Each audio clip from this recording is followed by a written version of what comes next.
at hindi nila dapat gawin. But that is theoretically possible. Again, within the premises of the Senate, Outside the gate. labas ang Senado ron.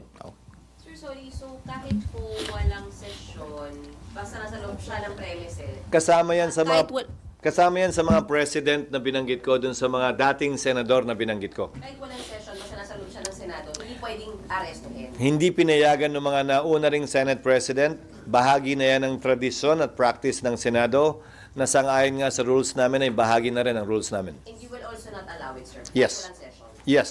Paano po Interpol na magsiserve ng warrant of arrest? Hindi rin sila allowed pumasok. Lalong hindi. Kasi kung yung law enforcer nga na Pilipino, hindi. Lalo pa kung dayuhan siguro. Pero sa kasong nagdaan kay Pangulong Duterte, hindi naman dayuhang Interpol ang humuli sa kanya. Pero sir, clarification lang.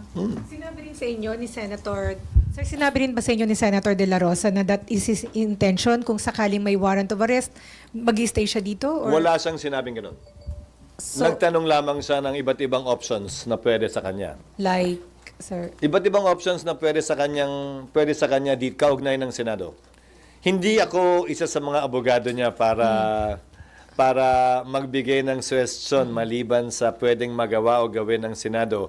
At hindi rin para sa akin na sabihin ko ano yung mga options na nabanggit niya. Nasa sa kanya yun. sir, parang parang theoretical pa rin naman. So, kung may warrant of arrest, piliin niya magstay dito, papayagan niyo ba yun? Wouldn't it be bad for the Senate as in an institution na merong magtatagal magstay dito dahil ayaw masilbihan ng warrant of Again, arrest? tradisyon yan at rule yan na bahagi na ng Senado dahil naging practice ng Senado bilang pagtatanggol nga sa institusyon at institutional courtesy.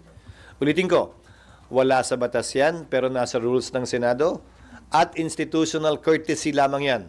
Hindi naman sa habang panahon hanggat mabigyan siya ng sapat na panahon na magkaroon ng linaw o pagpapasya yung kanyang judicial remedies. Sir, sorry, yung sinabi niyo po na bibigyan niyo siya ng tulong para sa legal remedies. What do you mean by that, sir? Tutulungan siya ng mga abogado ng Senate? Hindi. Hindi ko sinabing tutulungan siya hanggang maresolbahan yung kanyang judicial remedies na available sa kanya. Yun nga sir, nabanggit niya, hanggat may hinihintay siya sa SC. Gusto niya na dito siya sa Senate. Pwede naman yon, pero hindi na nag-issue ng TRO ang Korte Suprema eh. Yun sana yung pwedeng sandala nun. Pero baka premature din kasi wala naman siyang warrant of arrest.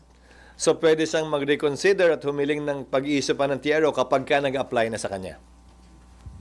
Meron na po nag-coordinate from ICC para humingi ng documents ng Senate Wala. for hearings. Wala sa aking tanggapan at wala pa rin sa Secretary General na sinasabi sa akin.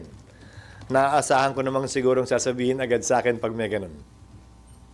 Sir, dahil matindi na daw yung divisiveness na naidudulot nito sa bansa, sabi ni Senator Amy, mahalaga na ma-establish kung dumaan sa due process, kaya meron siyang hearing on Thursday. Sa tingin niyo, makatutulong yun yung, para ma-address yung concern ng marami at yung tanong ng marami na dumaan ba sa due process? Pero, kung ang concern ni Senator Amy ay grabe na yung divisiveness o pagkakawatak-watak natin, edi sana ang maging dulo ng kanyang pagdinig ay maghilom tayo at magkaroon ng pagkakaisang muli at hindi lalo pang dagdagan yung divisiveness o pagkakaaway-away natin.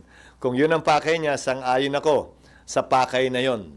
Para mabigyang linaw, tulad ng mga binanggit ko ngayon, para mabigyang linaw ilang katanungan na meron ang ilan sa ating mga kababayan at mga alinlangan na meron sila marahil kaugnay nito, o mga pangamba na meron sila kaugnay nito. Sana hindi makadagdag yung pagdinig na niya kaugnay sa lalong paglalim pa ng sugat at hidwaan sa pagitan ng ating mga kababayan. Pero sir, do you support the hearing? It's not for me to support or not. I support every undertaking of every senator, and dependency of a case should not prevent that. Klaro sa mga naging desisyon ng Korte Suprema na ang pagkakaroon ng kaso sa Korte base sa Sabio at Chartered Bank case ng Korte Suprema ay hindi pwedeng maging hadlang para magsagawa ng hearing ang Kongreso dahil magkaiba ang pakay nun.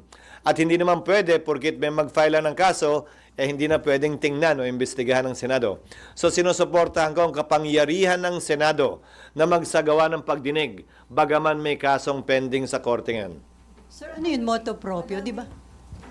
Moto proprio yun, walang res pa regarding that, di ba? Wala pa dahil hindi pa namin naamyendahan yung rule na nililiwanag or pinagbabawal yan. So sa ngayon, ang rules ng Senado, pwedeng mag-conduct motu proprio ng hearing ang kahit na anong komite. Noon, dun sa mga nauna rito, tulad ni Selly, Blue Ribbon Committee lang ang pwede. Inamyendahan yung rule para payagan lahat ng komite.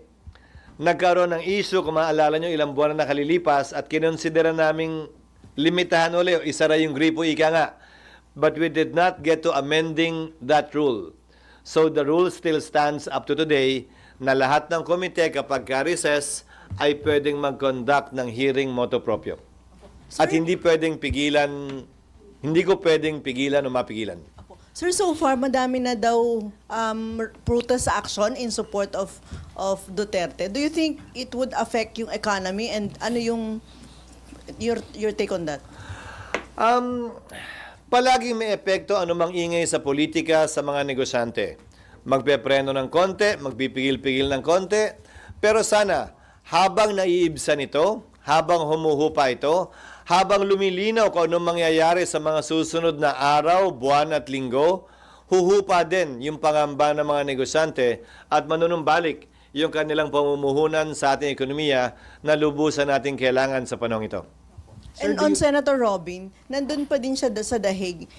Sabi, di ba, hindi niya kailangan kumuha ng travel authority since personal naman yon. Hanggang break, pwede siya doon? Karapatan niya yun. Napagpasahan na yan sa kaso ni Marcos versus Manglapos ng Bahagya na nireiterate yung right to travel at ang limitasyon lamang ay specified.